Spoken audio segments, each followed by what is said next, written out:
How are you guys doing? Today is Sunday, April 25th, 2021, out here in this quarantine. I'm James Sims, and for this episode of The Elite, I'm going to review the Elite matchups and performances from yesterday, Saturday, April 24th. And of course, I'm going to preview everything today as we navigate through the world of sports one day at a time. The first place to get started is the NBA because the NBA is slowly coming to the end of the season. Looking out to yesterday's primetime matchups, of course, starting with yesterday's afternoon game, starting in New York, the New York Knicks hosted the Toronto Raptors and were able to pull off a 120-103 victory. In this matchup, the Knicks would go on to win this game 120-103 after they went on to outscore Toronto by 12 points in the fourth quarter to win this game by 17. For the Raptors in this matchup, they had two players tied for the team high in points at 27. Their starting shooting guard, Fred VanVleet, would finish with 27 points, 5 rebounds, 11 assists, and 2 steals in 40 minutes, as he shot 10 for 20 from the field, 5 for 10 from 3, and a perfect 2 for 2 from the line. Their starting small forward out of Indiana, OG Anunoby, would finish with 27 points, 5 rebounds, and 2 steals in 39 minutes as he shot 9 for 16 from the field, 6 for 11 from 3, and 3 for 4 from the foul line. Their elite starting power forward, Pascal Siakam, would finish with 26 points, 7 rebounds, and 5 assists in 41 minutes as he shot 8 for 19 from the field, 5 for 9 from 3, and 5 for 6 from the foul line. And their elite starting point guard, Kyle Lowry, would finish with 4 points, 7 rebounds, and 9 assists in 36 minutes as he shot 1 for 10 from the field and a perfect 2 for 2 from the line.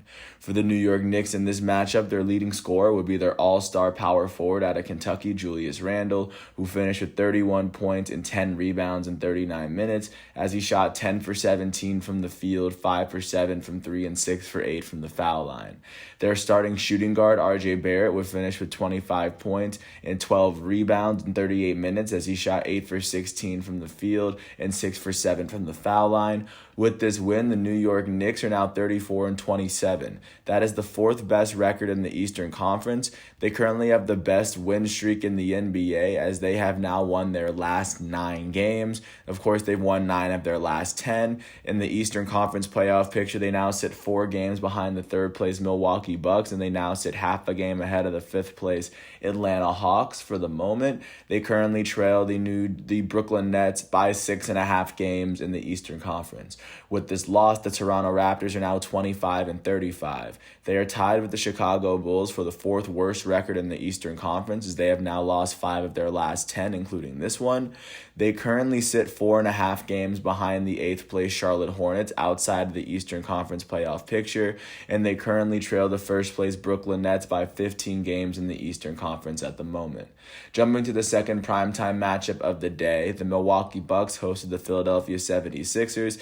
The Sixers would, of course, play without their best 2 players, Ben Simmons and Joel Embiid, and the Milwaukee Bucks would take advantage of this, winning this game 132-94. After the Bucks would outscore the Sixers by 10 points in the first half.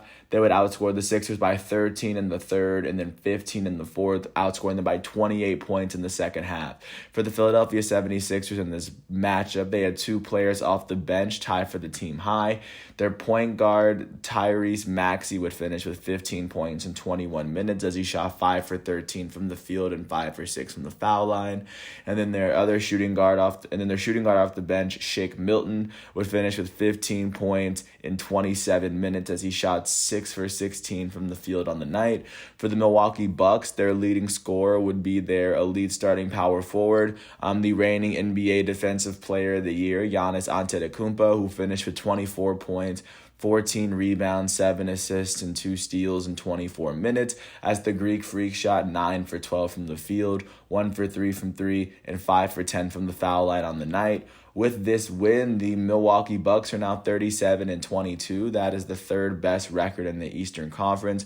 They have now won their last 2 games and 5 of their last 10. In the Eastern Conference playoff picture, they now trail the 2nd place Philadelphia 76ers by 1.5 games, and they currently sit 4 games ahead of the 4th place New York Knicks. And right now, they trail the 1st place Brooklyn Nets by 2.5 games in the conference.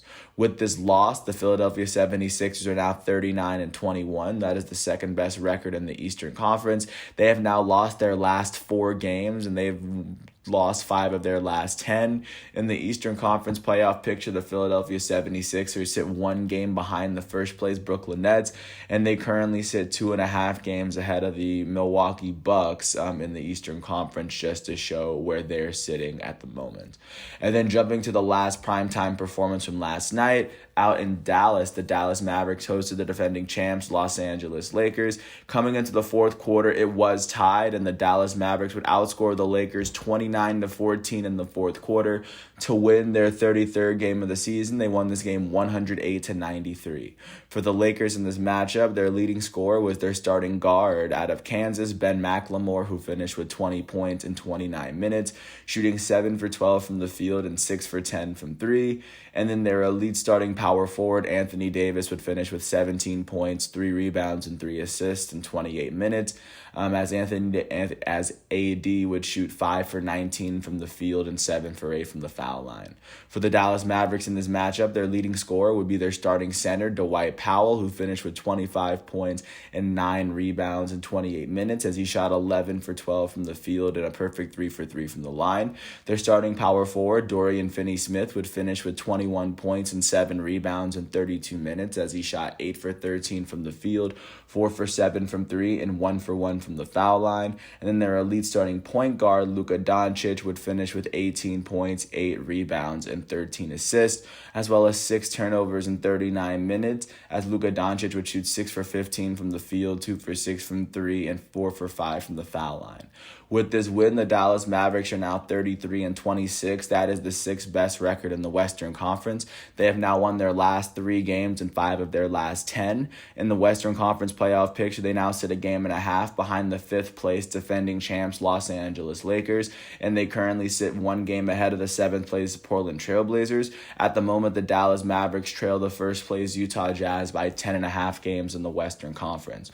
With this loss, the Los Angeles Lakers are now 35-25. That is the 5th best record in the Western Conference, as they have now lost their last 3 games and 6 of their last 10. In the Western Conference playoff picture, they now sit 4 games behind the 4th place Denver Nuggets, and they currently sit a game and a half ahead of the 6th place Dallas Mavericks, as they currently trail the first place Utah Jazz by 9 games in the Western Conference. Looking at the games that weren't on prime time, jumping to Indianapolis, the Indiana Pacers hosted the Detroit Pistons and were able to pull off a 115-109 win after they outscored the Pistons by 9 points in the second half. For the Pistons in this matchup, their leading scorer would be their starting small forward, Jeremy Grant, who finished with 25 points and 5 rebounds in 34 minutes as he shot 9 for 24 from the field and 5 for 7 from the foul line. For the Indiana Pacers, their leading scorer would be their starting point guard, Malcolm Brogdon out of Virginia, who finished with 26 points and 8 rebounds in 36 minutes as he shot 9 for 21 from the field, 3 for 6 from 3, and 5 for 6 from the foul line. Their starting shooting guard, Karis LeVert, would finish with 25 points, 7 rebounds, and a couple of steals in 30 minutes as he shot 9 for 19 from the field and 7 for 13 from the foul line. And then their starting point guard, Edmund Sumner, would finish with 22 points of his own. As he would he would do all this in 34 minutes. He would shoot 9 for 15 from the field and 4 for 5 from 3. With this win, the Indiana Pacers are now 28-31. That is the 9th best record in the Eastern Conference, as they have now won their last 2 games and 6 of their last 10. They currently sit a full game behind the 8th place Charlotte Hornets outside of the Eastern Conference playoff picture, and they currently trail the first place Brooklyn Nets by 11.5 games in the Eastern Conference. With this loss, the Detroit Pistons are now 18-43. That is the worst record in the Eastern Conference, as they have now lost their last 3 games and 7 of their last 10. At the moment, they currently trail the 8th place Charlotte Hornets by 12 games outside of the Eastern Conference playoff picture, and they currently trail the first place Brooklyn Nets by 22.5 games in the conference as a whole. That's where those teams are looking following this matchup. Jumping to Miami, the Miami Heat hosted the Chicago Bulls and were able to pull off a 106-101 win after they went on to outscore Chicago by 20 points in the first half. For the Bulls in this matchup, their leading scorer would be their starting point guard, Kobe White, who finished with 31 points, 5 rebounds, 5 assists, 2 steals, and 6 turnovers in 38 minutes as he shot 11 for 18 from the field and a perfect 6 for 6 from the foul line. Their all-star center, Nikola Vucevic, would finish with 26 points, 14 rebounds, and 6 assists in 39 minutes as he shot 11 for 18 from the field, 2 for 6 from 3, and then 2 for 3 from the foul line. For the defending Eastern Conference champs, their leading scorer would be their starting shooting guard, Duncan Robinson, who finished with 23 points and 6 rebounds in 38 minutes, as the Michigan product would shoot 8 for 17 from the field and 7 for 15 from 3. Their starting shooting guard, Kendrick Nunn, would finish with 22 points and 5 rebounds in 36 minutes as he shot 7 for 14 from the field, 4 for 8 from 3, and a perfect 4 for 4 from the line. Their elite starting small forward, Jimmy Butler, would finish with 20 points, 5 rebounds, 8 assists, 4 steals, and 6 turnovers in 35 minutes as he shot 5 for 11 from the field and 10 for 12 from the foul line. And then their elite starting center, Bam Adebayo, would finish with 20 points, 6 rebounds, 10 assists, and a couple of steals in 35 minutes as he shot 7 for 13 from the field and 6 for 7 from the foul line. With this win, the defending Eastern Conference champs are now 32-29. That is the 7th best record in the Eastern Conference, as they have now won 6 of their last 10 games. In the Eastern Conference playoff picture, they now trail the 6th place Boston Celtics by half a game, and they currently sit 2 games ahead of the 8th place Charlotte Hornets. At the moment, they currently trail the 1st place Brooklyn Nets by 8.5 games in the Eastern Conference. With this loss, the Chicago Bulls are now 25-35. They are tied with the Toronto Raptors for the 4th worst record in the Eastern Conference, as the Bulls have now lost 7 of their last 10. They currently sit 4.5 games behind the Charlotte Hornets outside of the Eastern Conference playoff picture, and they currently trail the 1st place Brooklyn Nets by 15 total games in the Eastern Conference to show where the Bulls are. Jumping out to New Orleans, the New Orleans Pelicans hosted their division rivals, the San Antonio Spurs, and in this matchup, the Spurs would beat the Pelicans 110-108 after the Spurs outscored the Pelicans by 9 in the first half and held the Pelicans off from their second half comeback. For the Pelicans in this matchup, their leading scorer would be their elite starting power forward, Zion Williamson, who finished with 33 points, 14 rebounds, and 2 assists. As the first-time All-Star would play 38 minutes, he would shoot 13 for 23 from the field and 7 for 13 from the foul line. Their elite starting small forward, Brandon Ingram out of Duke, would finish with 24 points, 6 rebounds, and 6 assists in 35 minutes as he shot 9 for 21 from the field, 1 for 5 from 3, and 5 for 6 from the foul line. Then their starting point guard out of UCLA, Lonzo Ball, would finish with 24 points and 2 steals in 34 minutes as he shot 9 for 16 from the field and 6 for 10 from 3. For the San Antonio Spurs, their leading scorer would be their starting small forward, DeMar DeRozan, who finished with 32 points, 7 rebounds, and 8 assists, alongside 5 turnovers in 37 minutes as he shot 10 for 21 from the field and a perfect 12 for 12 from the foul line. And then their starting point guard, Devin White, would finish with 22 points, 5 rebounds, and a couple of steals in 38 minutes as he shot 8 for 16 from the field, 4 for 8 from 3, and a perfect 2 for 2 from the foul line. With this win, the San Antonio Spurs are now 30-29, and that is the 9th best record in the Western Conference, as they have now won their last 2 games and 6 of their last 10. At the moment, they sit half a game behind the 8th place Memphis Grizzlies outside of the Western Conference playoff picture, and they currently trail the 1st place Utah Jazz by 13.5 games in the Western Conference. With this loss, the New Orleans Pelicans are now 26-34. That is the 5th worst record in the Western Conference, as they have now lost 6 of their last 10 games. They currently sit 5 games behind the 8th place Memphis Grizzlies outside of the Western Conference playoff picture, and they currently trail the Utah Jazz by 18 total games in the conference.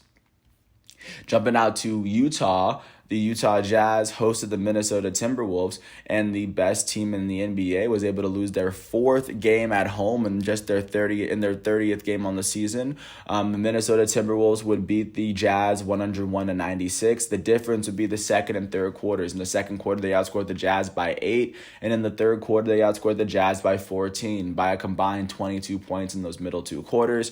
For the Jazz in this matchup, their leading scorer would be their starting small forward, Bojan Bogdanovic, who finished with 30 points in 36 minutes. He would go on to shoot 11 for 20 from the field, 7 for 13 from 3, and 1 for 2 from the foul line. Their all-star point guard, Mike Conley, would finish with 18 points, 2 rebounds, 7 assists, and 4 steals in 30 minutes, as he shot 5 for 15 from the field, 3 for 9 from 3, and a perfect 5 for 5 from the foul line. And their elite starting center, Rudy Gobert, would finish with 9 points, 17 rebounds, and 5 turnovers in 36 minutes, as the Stifle Tower would shoot 3 for 6 from the field and a perfect 3 for 3 from the foul line. For the Minnesota Timberwolves in this matchup, their leading scorer would be their elite starting center, Karl Anthony Towns, who finished with 24 points, 12 rebounds, and 3 assists in 37 minutes, as he shot 9 for 18 from the field, 2 for 7 from 3, and 4 for 6 from the foul line. Off the bench, their elite point guard, D'Angelo Russell, would finish with 23 points, 3 rebounds, and assists, and a couple of steals in 31 minutes, as he shot 8 for 18 from the field, 3 for 10 from 3, and 4 for 5 from the foul line. Also, their number 1 overall pick from the 2020 NBA draft, Anthony Edwards, would finish with 23 points, 9 rebounds, and 5 steals in 36 minutes, as he shot 9 for 19 from the field on the night. With this win, the Minnesota Timberwolves are now 17-44. That is the second worst record in the Western Conference, as they have now won 4 of their last 10 games.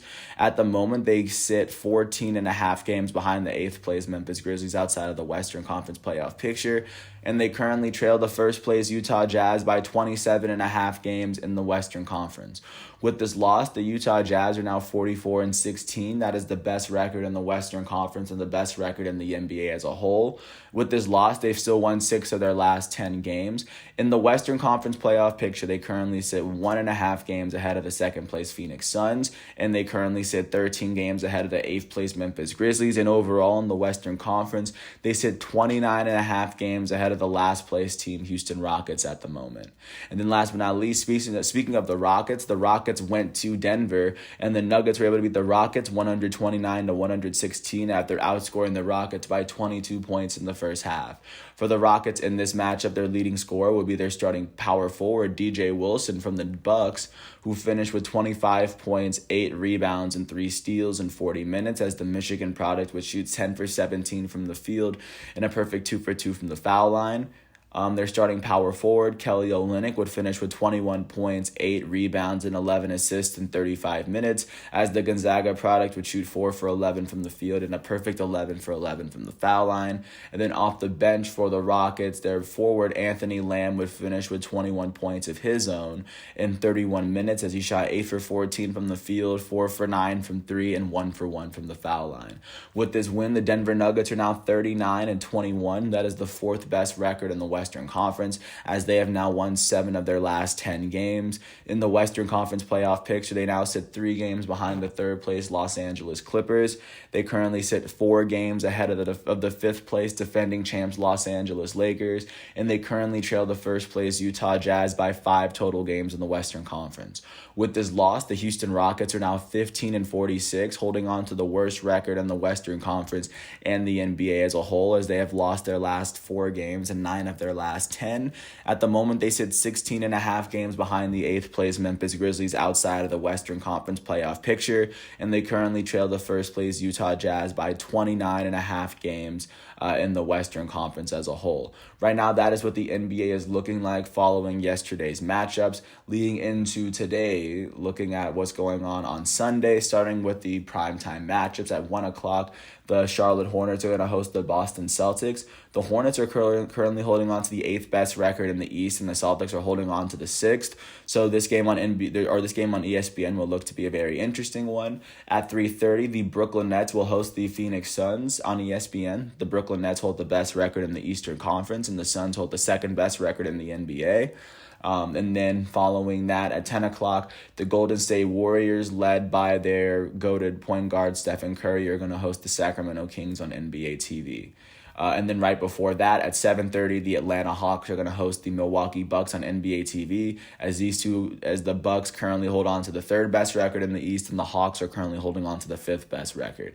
Outside of the primetime games at 4 o'clock, the Portland Trailblazers are going to host the Memphis Grizzlies, as both of these teams are just inside the Western Conference playoff picture, holding on to the 7 and 8 seeds. At 7 o'clock, the Washington Wizards will host the Cleveland Cavaliers. At 8 o'clock, last but not least, the Orlando Magic will host the Indiana Pacers, and that is how the NBA will finish off the weekend. Staying within the arena, but shifting the focus to the ice, quickly looking at what's going on in the NHL. Of course, with everything going on, starting north of the border in the North Division in Canada, the Winnipeg Jets hosted the Toronto Maple Leafs. The Maple Leafs would beat the Jets 4-1 to pick up their 30th win of the season, and with this win, the Toronto Maple Leafs currently hold the best record in the North Division, as they sit 8 points ahead of the second place Winnipeg Jets at the moment. Jumping out to Calgary, the Calgary Flames host the Montreal Canadiens, who were able to pull off a 5-2 win, led by their left winger Gaudreau, who had 2 goals of it for himself, as the Flames picked up their 21st win of the season. With this win, they still sit 5th in the table, as they now trail the Toronto Maple Leafs by 20 points in the table. And then jumping out to Vancouver, the Canucks would host the Ottawa Senators and pull off a 4-2 win to pick up their 19th win of the season. With this win, the Vancouver Canucks have the second worst record in the North Division, as they now trail the Toronto Maple Leafs by 24 points in the table at the moment. Jumping out to see what's going on in the East Division, the Pittsburgh Penguins hosted the New Jersey Devils and were able to pull off a 4-2 win to pick up their 31st win of the season. With this win, the Pittsburgh Penguins now hold the second best record in the East, as they now sit 6 points behind the Washington Capitals at the moment. Speaking of the Capitals went to New York and were able to beat the Islanders 6-3, scoring 2 goals in each period. With their 31st win of the season, the Capitals are now holding on to the best record in the East Division, as they now sit 1 point ahead of the second place Pittsburgh Penguins, now on as the Capitals are now on a 2-game winning streak. Jumping out to see what's going on in the Central Division, of course, starting in Miami, the Florida Panthers would beat the Carolina Hurricanes 4-3 in overtime to pick up their 31st win of the season. With this win, the Florida Panthers now hold the second best record in the Central Division, as they now trail the Carolina Hurricanes by 1 point in the table, despite the fact that the Panthers have played 2 more games than the Hurricanes at this moment. Jumping out to Detroit, the Red Wings host the Dallas Stars, and the Dallas Stars were able to beat the Red Wings 2-1. For the Red Wings, their goalie Bernier would have 50 saves, but the 2 goals that he would allow would give the Stars their 20th win of the season, especially in overtime. With this win, the Stars now hold the 5th best record of the Central Division, as they now trail the Carolina Hurricanes by 16 points in the table with the same amount of games played. And then jumping out to the West just to see what's going on out in that division, starting in St. Louis, the Blues were able to beat the Avalanche 5-3, led by their center O'Reilly, who had 2 goals and an assist for himself. With their 20th win of the season, the St. Louis Blues are now holding on to the 5th best record in the West Division, as they now trail the Las Vegas Golden Knights by 24 points total in the table. Jumping out to San Jose, the San Jose Sharks hosted the Minnesota Wild, as the Minnesota Wild were able to beat the Sharks 6-3 to pick up their 31st win of the season. With this win, the Minnesota Wild are just the 3rd team in the NHL and the 3rd team in the West Division to clinch a playoff spot. With this win, they now hold the 3rd best record, as they sit 5 points behind the 1st place Golden Knights at the moment. Speaking of the Golden Knights went to Anaheim and were able to beat the Ducks 5-1, led by their center Stevenson, who had 2 goals and an assist for himself. With their 34th win of the season, the Las Vegas Golden Knights hold the best record in the West Division, as they sit 4 points ahead of the Colorado Avalanche on what is an NHL best 9-game winning streak at the moment. Jumping out to, and last but not least, jumping out to the Staples Center, the Los Angeles Kings hosted the Arizona Coyotes, and the Coyotes were able to beat the Kings 4-0 to get their 21st win of the season. With this win, the Arizona Coyotes now hold on to the 4th best record in the West Division, as they now trail the 1st place Golden Knights by 23 points in the table. That is what the NHL is looking like following yesterday's matchups. And to finish out the weekend, looking out to what's going on today on the prime time matchups. All four of the games today will be on prime time. At 3 o'clock, the Pittsburgh Penguins will host the Boston Bruins on NBC. At 6 o'clock, the New York Rangers will host the Buffalo Sabres on ESPN+. And at the same time and on the same network, the Philadelphia Flyers will host the New Jersey Devils. And then last but not least, at 7 o'clock, the Tampa Bay Lightning will host the Columbus Blue Jackets on NBC Sports Network. With that said, really quickly looking out to what's going on in the MLB following yesterday's matchups, as of course the MLB is still getting started up. Starting off in Detroit, the Detroit Tigers would host the Kansas City Royals, and Brady Singer would pick up his first win of the season as the Royals beat the Tigers 2-1, both teams holding each other to 3 hits all night. For the Detroit Tigers, the start and the loss would go to Matthew Boyd, who allowed 1 earned run in 8 innings pitched as he struck out 3 batters. With this loss, Boyd is now 2-2 as a starting pitcher for Detroit. The only person who brought players home was their shortstop, Willie Castro, who went 1 for 3 with an RBI and a run. For the Kansas City Royals, the start and the win would go to Brady Singer, who allowed 1 earned run in 7 innings pitched as he struck out 8. With this win, Brady Singer is now 1-2 as a starting pitcher this season. And looking at how their lineup fared, their elite second baseman Whit Merrifield will go 0 for 4. Their elite designated hitter Salvador Perez would go 0 for 4 as he struck out twice. Just looking at to how they fared, their left fielder Benintendi would log the only RBI of the day for the Royals as he went 0 for 3 with an RBI and a run. With this win, the Kansas City Royals are now 12-7. That is the best record in the American League Central, as they currently sit 1.5 games ahead of the second place Chicago White Sox. With this loss, the Detroit Tigers are now 7-4, as they have now lost 8 of their last 10 games. They currently sit 6 games behind the first place Kansas City Royals at the moment. Jumping out to Boston, the Boston Red Sox hosted the Seattle Mariners. And in this matchup, the Mariners would beat the Red Sox 8-2 to give Chris Flexen his second win of the season. For the Red Sox in this matchup, the start and the loss would go to Nate Eovaldi. Eovaldi would allow 4 earned runs in 5 innings pitched as he struck out 3 batters on the day. With this loss, Eovaldi is now 3-2 as a starting pitcher for Boston. In their lineup, their catcher Alex Verdugo will go 2 for 4 with a run for himself. Their elite designated hitter, J.D. Martinez, would go 0 for 2 as he walked once. And then their third baseman, Rafael Devers, would go 2 for 4 with an RBI and a run on the day. For the Seattle Mariners, the win would go to their starting pitcher, Chris Flexen, who allowed only 1 earned run in 4 hits and 7 innings pitched as he struck out 7 batters on the day. With this win, Chris Flexen is now 2-1 as a starting pitcher for Seattle this season. In their lineup, their second baseman, Ty France, would go 3 for 4 with 3 runs on the day as he hit 2 doubles. Their third baseman, Kyle Seager, would go 3 for 5 with 3 RBIs and 2 runs as he would hit his first triple of the season and a 6th double. Their first baseman, Evan White, would go 2 for 4 with an RBI. And then their left fielder, Sam Haggerty, would go 3 for 5 with 2 RBIs and 2 runs as Haggerty hit his second home run of the season yesterday.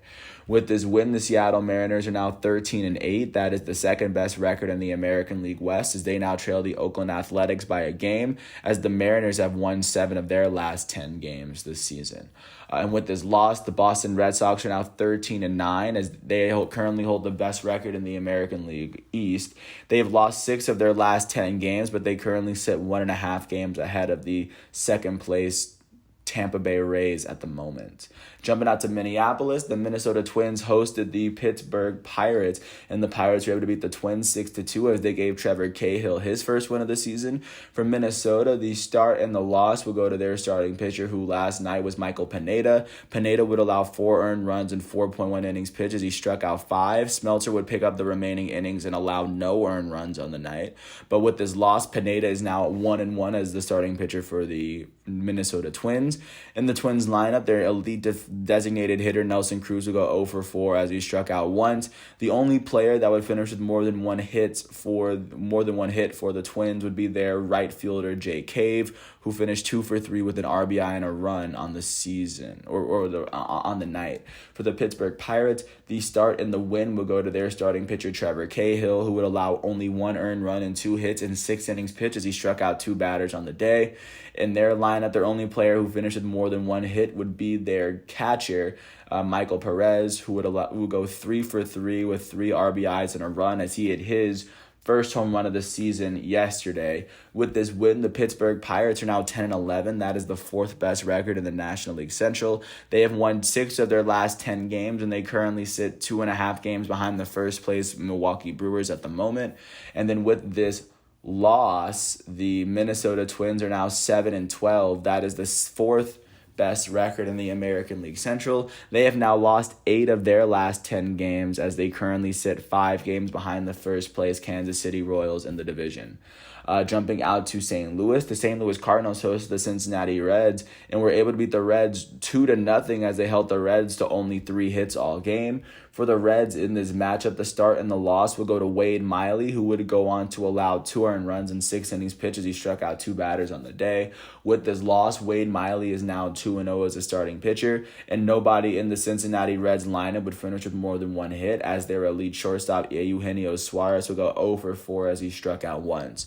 For the St. Louis Cardinals, the win will go to their starting pitcher, John Gant, and in this game, Gant would allow no earned runs and 3 hits in 6 innings pitched as he struck out 5 batters on the day.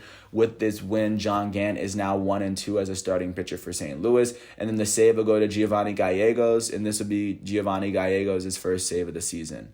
With this win, John Gant, like I said, is 1-2, and looking into how their lineup fared, their shortstop Dylan Carlson will go 3-for-4, the only player with more than 1 hit on the day. Their elite first baseman Paul Goldschmidt will go 1-for-4 with a strikeout, and then their elite third baseman Nolan Arenado will go 1-for-4 with an RBI himself. With this win, the St. Louis Cardinals are now 10-10. At the moment, they are tied with the Chicago Cubs for the second best record in the National League Central. As the Cardinals have won 5 of their last 10 games, they currently sit 2 games behind the first place Milwaukee Brewers.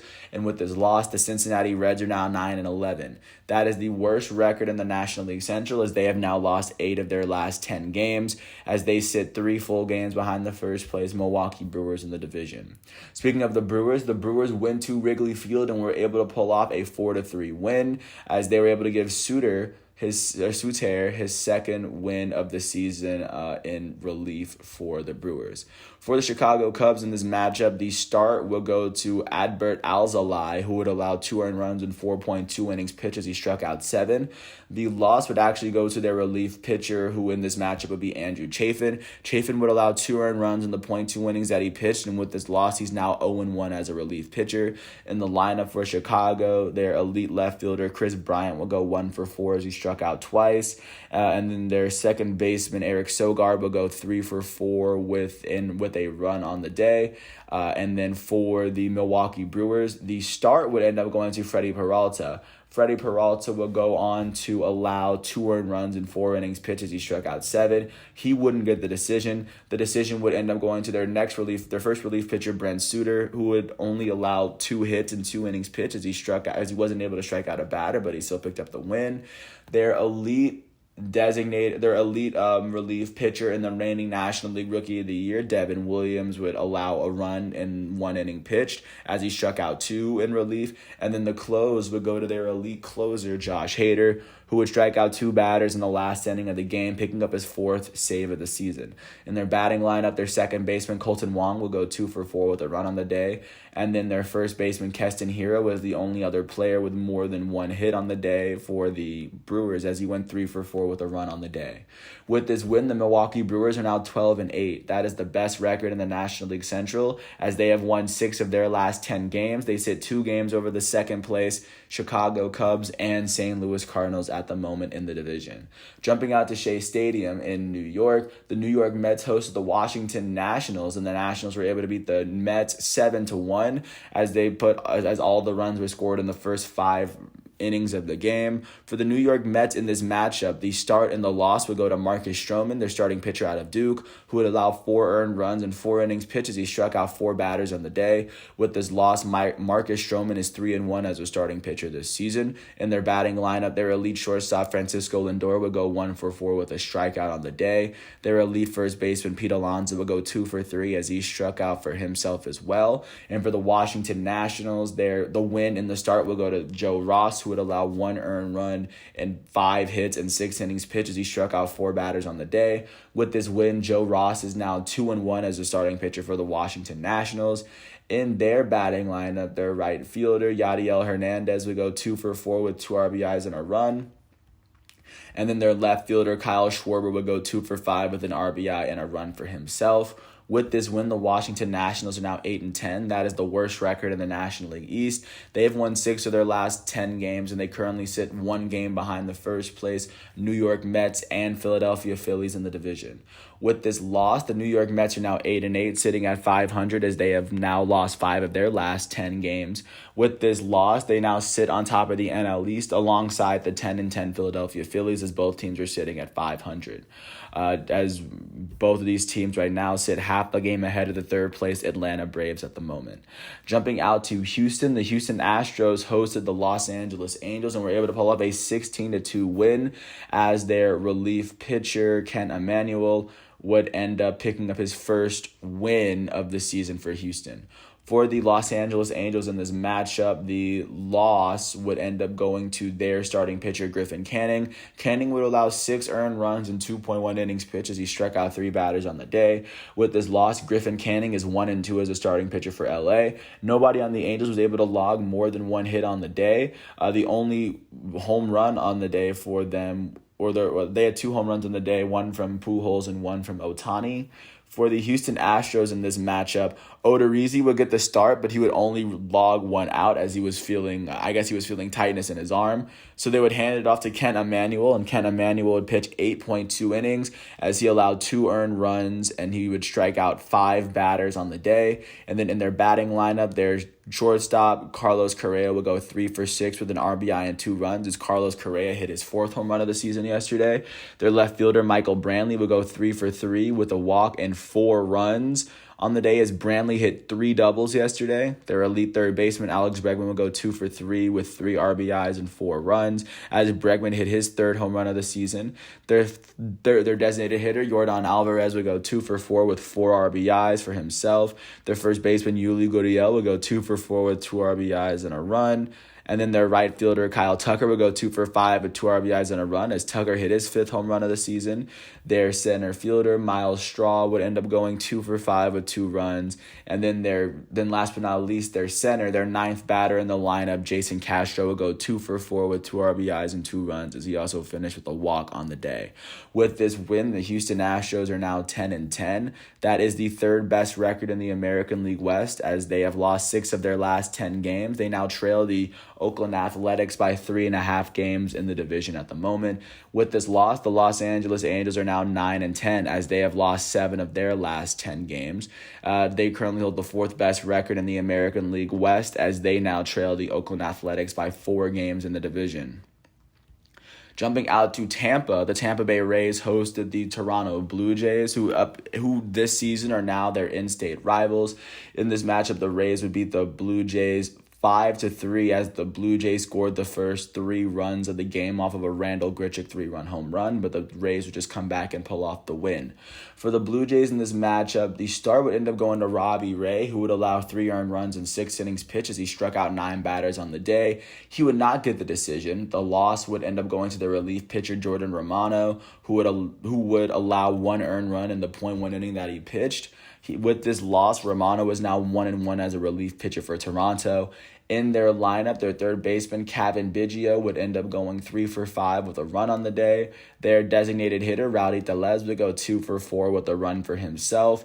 Their right fielder, Randall Grichuk, would go 1-for-3 with 3 RBIs and a run with a walk as Grichuk hit his 4th home run of the season. And additionally, in their lineup, their elite first baseman, Vladimir Guerrero Jr., would go 0-for-5 with a strikeout on the day. For the Tampa Bay Rays, the start would end up going to Brent Honeywell Jr., who would allow 3 earned runs in the 1 inning that he pitches. He struck out 2. The win would they would pick up in relief from their relief pitcher, Ryan Thompson. Ryan Thompson would allow no earned runs in the 1.1 inning that he pitched as he struck out 2. With this win, Thompson is now 2-1 as a relief pitcher, and Kittredge picked up his first save of the season for Tampa. In their batting lineup, no one on the team finished with more than 1 hit. Their elite designated hitter, Randy Arozarena, would go 1-for-4 with a run. And then their third baseman, Mike Bruce Brasso, would go 1-for-3 with 2 RBIs and a run, as Brasso would hit his second home run of the season yesterday. With this win, the Tampa Bay Rays are now 11-10. That is the second best record in the American League East, as they have now won 6 of their last 10 games. They now sit a 1.5 game behind the first place Boston Red Sox in the division. And with this loss, the Toronto Blue Jays are now 9-11. They are tied with the New York Yankees for the fourth best record in the American League East, as they now sit 3 games behind the first place Boston Red Sox. Jumping out to Cleveland, the Cleveland Indians hosted the New York Yankees, and the Yankees were able to beat the Indians 2-1 to give Garrett Cole his third win of the season. For the Cleveland Indians in this matchup, the start and the loss would go to their elite starting pitcher, the reigning American League Cy Young winner, Shane Bieber, who would allow 2 earned runs in 7 innings pitched as he struck out 9 batters on the day. With this loss, Shane Bieber is now 2-2 as a starting pitcher this season. In their batting lineup, their elite third baseman, Jose Ramirez, would go 1-for-4 with a run on the day for himself. Not much going on for them, as the only RBI would go to their left fielder, Eddie Rosario. For the New York Yankees, the win would go to their elite starting pitcher, Garrett Cole. He would allow 1 earned run and 3 hits in 7 innings pitched, as he will go on to strike out 11 on the day. With this win, Garrett Cole is now 3-1 on the season. And then in their batting lineup, their elite first baseman, DJ LeMay, he would go 0-for-4. Their elite designated hitter, Giancarlo Stanton, would go 1-for-4 as he struck out once. Their elite right fielder, Aaron Judge, would go 1-for-3 with a walk. Their elite shortstop, Gleyber Torres, would go 1-for-4 for himself. Then the RBIs would go to Aaron Hicks and Rougned Odor. And with this win, the New York Yankees are now 9-11. They are tied with the Toronto Blue Jays for the third best record in the American League East, as they now trail the Boston Red Sox by 3 games in the division. With this loss, the Cleveland Indians are now 8-11. That is the third best record in the American League Central, as they now sit 4 games behind the first place Kansas City Royals in the division. Jumping out to Baltimore, the Baltimore Orioles hosted the Oakland Athletics, and in this matchup, the A's would beat the Orioles 7-2 after scoring all 7 of their runs in the first 4 innings.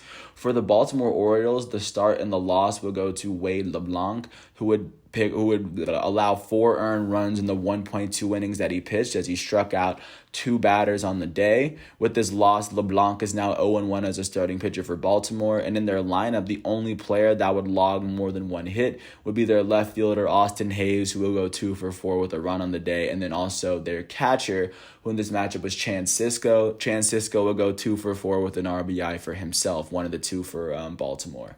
For Oakland, the win would end up going to Chris Bassett, who would allow 2 earned runs in 6 innings pitches. He struck out 8 batters on the day. In their lineup, their left fielder, Mark Canha, will go 2-for-4 with 2 RBIs and 3 runs. Their second baseman, Jed Lowry, would go 1-for-5 with 3 RBIs and a run. Their first baseman, Matt Olson, will go 2-for-4 with 2 RBIs. Their center fielder, Ramon Laureano, will go 2-for-4. Their elite third baseman, Matt Chapman, will go 0-for-3 as he walked twice and struck out once. And then their last batter in their lineup, their shortstop, Elvis Andrus, will go 2-for-4 with 2 runs on the day.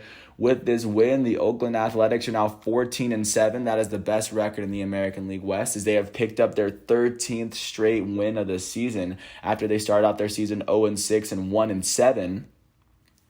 With this win, and right now at 14-7, they hold the best record in the AL West, as they now sit 1 game ahead of the second place Seattle Mariners at the moment. With this loss, the Baltimore Orioles are now 8-12. They currently hold the worst record in the American League East, as they now sit 4 games behind the first place Boston Red Sox. Jumping out to Chicago on the south side, the Chicago White Sox hosted the Texas Rangers and were able to pull off a 2-1 win thanks to a walk-off RBI double from Nick Madrigal in the bottom of the 9th to come back to respond to the Rangers' 9th inning solo home run. For the Texas Rangers in this matchup, the star would end up going to Kyle Gibson. Gibson would allow 1 earned run and 6 hits in 6 innings pitches. He struck out 5 on the night. The loss would end up going to the relief pitcher John King, who would allow only 1 earned run in the 2.2 innings that he pitched. With this loss, King is now 2-1 as a relief pitcher for Texas. In their batting lineup, their second baseman Nick Solak will go 2-for-4. Their right fielder Joey Gallo will go 2-for-4 with 2 strikeouts. Their first baseman Nate Lowe will go 2-for-4, and then their designated hitter Willie Calhoun will go 2-for-4 with an RBI and a run, as Willie Calhoun would hit his first home run of the season yesterday. For the White Sox, the start will go to Dallas Keuchel as he allowed no earned runs and 7 hits in 6 innings pitched as he struck out 2 batters on the day. The win would end up going to their elite closer, Liam Hendriks, who would originally blow his second save of the season, but he would still strike out 2 on the day to pick up his first win for Chicago as he gave up the only earned run of the day for Chicago. With this win, the Chicago White Sox are now 11-9. That is the second best record in the American League Central as they now sit a game and a half behind the first place Kansas City Royals. With this loss, the Texas Rangers are now 9-12. That is the worst record in the American League West as they now sit 5 full games behind the first place Oakland Athletics at the moment. Jumping out to Denver, the Colorado Rockies hosted the Philadelphia Phillies, and in this matchup, the Phillies would beat the Rockies 7-5 after putting up 4 in the third and then 3 in the sixth. For the Rockies in this matchup, the start would end up going to Antonio Sanzatella, who would allow 4 earned runs in 5 innings pitched as he struck out 4 on the day. The loss would actually come in relief to Julius Chassin, who would allow 3 earned runs in the .2 innings that he pitched. With this loss, Chassin is now 0-1 as a relief pitcher in Colorado. In their batting lineup, their first baseman C.J. Cron will go 2-for-4 on the day, who's the only player with more than 1 hit, as their elite right fielder Charlie Blackmon will go 0-for-4 with an RBI on the day. For the Philadelphia Phillies, the start and the win will go to Aaron Nola, who allowed 4 earned runs in 7 innings pitched as he struck out 4 on the day. With this win, Aaron Nola is now 2-1 as a starting pitcher for Philly this season, and then the save will go to Hector Neris, or the save, that'll be his 3rd save of the season as he will go on to strike out 1 of the batters in his last inning, allowing no earned runs in the inning that he pitched. In the batting lineup, their first baseman Rhys Hoskins would go 2-for-4 with 5 RBIs and 2 runs as Rhys Hoskins hit 2 home runs yesterday. He now has 6 on the season.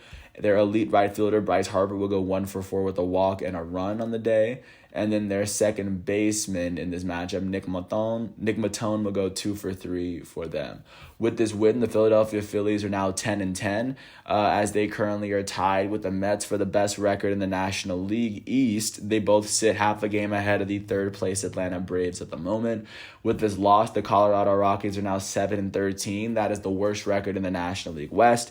And with this loss, they now sit 7.5 games behind the defending MLB champs, the Los Angeles Dodgers at the moment. Jumping out to San Francisco, the Giants would host the Miami Marlins, and the Marlins would beat the Giants 5-2 after putting up 4 runs in the 9th inning. Big win for the Marlins. They picked up their 9th of the season. For the San Francisco Giants, the start will go to Kevin Gausman as he would allow 1 earned run and 2 hits in 8 innings pitched as he struck out 11 batters on the day. He would not get the decision. The loss would end up going to Gregory Santos, who would allow 3 earned runs and wouldn't register a single out on the day. With this loss, Santos is now 0-1 as a relief pitcher for San Francisco. In their batting lineup, the only player to finish with more than 1 hit was Brandon Belt, who went 2-for-4 on the day. And then for the Miami Marlins in this matchup, the start will go to Pablo Lopez, who would allow 1 earned run in 6 innings pitched as he struck out 7. The win would end up going to their relief pitcher Dylan Floro, who would allow no earned runs in the 1 inning that he pitched. With this win, Floro is now 1-1 in relief. In their batting lineup, the only player to register more than 1 hit was their left fielder Corey Dickerson, who went he went 2-for-4 with an RBI and a run as he would finish with a good game for himself. And John Barrety and Jesus Aguilar would finish with a hit on the day. Aguilar went 1-for-4 with 2 RBIs and a run as Aguilar hit his 2nd home run of the season. And Berti would go 1-for-3 with 2 RBIs and a run as he would hit his 1st home run of the season as well. With this win, the Miami Marlins are now 9-11. That is the 4th best record in the NL East, as they now sit 1 game behind the New York Mets and the Philadelphia Phillies in the division. With this loss, the San Francisco Giants are now 13-8. That is the 2nd best record in the West, as they now trail the World Series defending champs by 2 games in the division. Speaking of the Dodgers hosted the San Diego Padres and were able to pull off a 5-4 win to pick up their 15th win of the season to give Trevor Bauer Bauer his third win of the season. For the San Diego Padres, the start will go to their elite starting pitcher Blake Snell, who would allow 2 earned runs in 5.1 innings pitched as he struck out 7. The loss and the blown save will go to their relief pitcher, Pierce Johnson, who would allow 3 earned runs and not register a single out.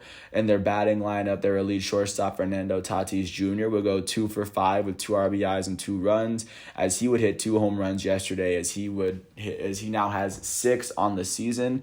This is the second game in this series in which he's hit 2 home runs against the Dodgers. Their elite third baseman, Manny Machado, will go 0 for 4 as he struck out 3 times. And then their first baseman, Eric Hosmer, will go 2 for 4 himself. For the Los Angeles Dodgers, the start and the win will go to their elite starting pitcher, the reigning National League Cy Young winner, Trevor Bauer, who would allow 2 earned runs in 6 innings pitched as he struck out 9 batters on the day. With this win, Trevor Bauer is now 3-0 on the season, and then the save will go to Kenley Jansen, who would strike out 2 in his 1.1 innings pitched. He now has 5 on the season. In the batting lineup for LA, their elite right fielder, Mookie Betts, will go 1 for 4 with an RBI and a run. Their elite shortstop, Corey Seager, will go 2 for 5 with 2 RBIs on the day. Their catcher, Will Smith, will go 2 for 4. Their left fielder, AJ Pollock, will go 2 for 4 with a run. And then for them, their second baseman in this game, who will be Sheldon Neuse, would go 2 for 3 with an RBI and a run for himself. With this win, the defending World Series champs are now 15-6, as they currently hold the best record in the MLB, and they hold the best record in the National League West, as they sit 2 games ahead of the second place San Francisco Giants. With this loss, the San Diego Padres are now 12-11. That is the third best record in the National League West, as they now trail the first place Los Angeles Dodgers by 4 games in the division. With that said, that is what the MLB is looking. This is what the MLB is looking like following yesterday's matchups. Looking into today's matchups as we look to close out this weekend series, of course, starting with the primetime games. At 2:15, the St. Louis Cardinals, led by their elite starting pitcher Jack Flaherty, will host the Cincinnati Reds, who today will be led by Luis Castillo. And then at 7 o'clock on ESPN, Dustin May and the Los Angeles Dodgers will host Joe Musgrove and the San Diego Padres. Outside of that game, at 1:05, the Baltimore Orioles will host the Oakland Athletics, as John Means will face off against Jesus Luzardo. At 1:10, Michael Fulmer and the Detroit Tigers will face off against Danny Duffy and the Kansas City Royals, as Duffy looks to pick up his third win. Also at the same time, Tristan McKenzie and the Cleveland Indians will host Jameson Taillon and the New York Yankees. At 1:10, Eduardo Rodriguez and the Boston Red Sox are going to host Nick Markavicius and the Seattle Mariners. At 1:10, at the same time, Luis Patino and the Tampa Bay Rays are going to host the Toronto Blue Jays, who are led by their elite starting pitcher Hyunjin Ryu, looking to pick up his second win of the season. Also at the same time, Taijuan Walker and the New York Mets are going to host Patrick Corbin and the Washington Nationals. Looking at what's going on at 1:20, it'll be the first game of the doubleheader between the Atlanta Braves and the Arizona Diamondbacks. The first game of featuring a matchup between Bryce Wilson and Zach Gallen. And then the second game of this matchup will probably be at 4 o'clock, as Madison Bumgarner faces off against Drew Smyly. At 2:10, Lance McCullers Jr. and the Houston Astros are going to host Dylan Bundy and the Los Angeles Angels. Matt Shoemaker and the Minnesota Twins are going to host Will Crowe and the Pittsburgh Pirates. And Michael Kopech and the Chicago White Sox are going to host Kohei Arihara and the Texas Rangers. At 2:20, Jake Arrieta and the Chicago Cubs are going to host the Milwaukee Brewers. At 3:10, the John Gray and the Colorado Rockies are going to host Chase Anderson and the Philadelphia Phillies.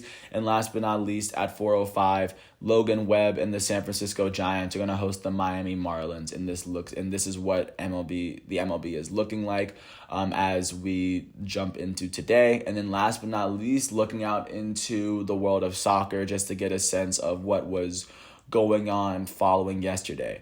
And I believe, just to get started and stay on the American continent, just to go through what was going on in the NHL, the MLS, just a couple of games we're playing. I'll get into the table as the season advances on. But Atlanta United was able to beat Chicago Fire 3-1. NYCFC was able to beat Cincinnati 5-0. Montreal and Nashville drew at 2. Same with Toronto FC and Vancouver. The San Jose Earthquakes beat FC Dallas 3-1. LAFC and Seattle Sounders drew at 1. Real Salt Lake beat Minnesota United 2-1. New England Revolution beat DC United 1-0. Inter Miami beat Philadelphia Union 2-1. Austin FC beat Colorado Rapids 3-1, and then the Portland Timbers would beat Houston Dynamo 2-1 themselves. And then leaving the North American continent to actually look at the leagues and get a look at to how the top leagues in Europe are looking. First off, Liverpool hosted Newcastle United. Their first goal would come in the 3rd minute from their elite Egyptian forward Mo Salah, but then Newcastle United would tie the game up in the 95th minute, which would result in a draw. With this draw, Liverpool now holds the 6th best record in the Premier League, as they now sit 1 point behind 5th place West Ham, and they now sit 1 point ahead of 7th place Tottenham, as they are barely holding on to a Europa League spot. And then West Ham would host Chelsea, as Chelsea would beat West Ham 1-0. Their only goal would come from their elite young German striker Timo Werner, who would score in the 43rd minute. And with this win, Chelsea now sits 4th in the Premier League, as they now sit 1 point below 3rd place Leicester City, and they now sit 3 points ahead of 5th place West Ham United with a very big win. Jumping out to Germany, the defending Bundesliga champs Bayern Munich had a chance of winning the Bundesliga yesterday at Mainz, but Mainz was able to spoil their day, beating Munich 2-1 with 2 first-half goals. For Bayern, their only goal of the game will come from their elite Polish striker, Robert Lewandowski, in the 94th minute. With this loss, they still sit 7 points at the top of the Bundesliga. And if RB Leipzig loses today, Bayern Munich very well could, or if RB Leipzig doesn't win today, then Bayern Munich could very well run away with the title mathematically. And then Borussia Dortmund was able to beat VfL Wolfsburg 2-0, as both of their goals would come from their elite Norwegian striker Erling Haaland. Looking out in La Liga, Real Madrid drew with Real Betis. And then looking out to how that fares in La Liga, this was a game that they most definitely needed to win. And with this draw, they now sit 2 points behind 2nd place Atletico Madrid with 1 more game played. And they now sit 3 points ahead of 3rd place Barcelona. And Barcelona has played 2 less games. This was not the game that Real Madrid needed to draw, but this was a great performance by Betis to spoil Real Madrid's season. And then looking out into Liga, PSG was able to beat Metz 3-1. Their first 2 goals would come from their elite French forward Kylian Mbappe, and then they would get a penalty kick in the 89th minute from Mauro Icardi to give PSG a very vital win. At this very moment, PSG is temporarily sitting on top of Liga, as they sit 2 points ahead of 2nd place Lille, and that puts all the pressure on Lille to win their matchup. Looking out to what's going on today as we navigate through each league. Starting off with the English Carabao Cup final, Manchester City will face off against Tottenham Hotspur, as this is one of the 2 domestic cups in England as it's coming to an end. Looking into the Premier League, Leeds United will host Manchester United at 9:00 a.m. Looking at how the Premier League is looking, Man U currently holds the 2nd best record they're pretty comfortable. They're comfortably sitting there. A win here can bring them within 8 points of Manchester City to, of course, turn on the pressure. But it seems as though Manchester City is going to run away with this title. In the MLS, LA Galaxy will host New York Red Bulls. So, of course, that's going to be big. In the Bundesliga, RB Leipzig will host Stuttgart at 9:30 on ESPN+. Like I said earlier, if RB Leipzig loses, then Bayern Munich can win the Bundesliga today. Looking at the Italian Serie A, Fiorentina will host Juventus at 9 a.m. This will be a big game for Juventus because looking into Serie A, they currently sit 4th in the table. A win here could temporarily put them in 2nd place. Inter Milan will host Hellas Verona at 9:00 at the same time on ESPN+. As Inter sit pretty they sit 10 points ahead of 2nd place Milan as this season's coming to an end. I don't think they are going to win the title today, but I mean, they're inching closer and closer to it. And then looking out in La Liga, Villarreal will host FC Barcelona at 10:15. As with a win here, Barcelona could actually overtake Real Madrid, or at least tie Real Madrid with 1 less game played in the season. So a win here will be very important for Barca. And then Athletic Bilbao will host Atletico Madrid at 3 o'clock. With Real Madrid picking up the draw, now would be the opportunity for Atletico Madrid to pick up a win here to create separation in the table. And right now, that's what that's looking like. Jumping out into France Liga, looking at the top teams, Olympique Lyonnais will face off against Lille. These are two of the top teams in France, and with PSG picking up the win. If Lille doesn't win, PSG can hold on to the best record, and Lyonnais holds the fourth best record in Ligue 1. So a win here from Lyon is in a possible title spoiling game win for Lyon is most definitely possible. And then AS Monaco will face off against Angers at 11:05 as Monaco sits 4 points behind PSG and 2 points behind Lille, as they could overtake Lille in this game as well. But right now, that's what soccer's looking like. That is what sports are looking like today for Sunday, April 25th, 2021 out here in this quarantine. I'm James Sims. I want to thank everyone for listening to all 59 minutes of this piece. I hope all is well, and once all of today's matchups are done, I will get back to you tomorrow on Monday, April 26th. To review all of today's matchups. But with that said, I want to thank everyone once again for listening to this piece. I hope all is well, and I'll catch you tomorrow. Peace out.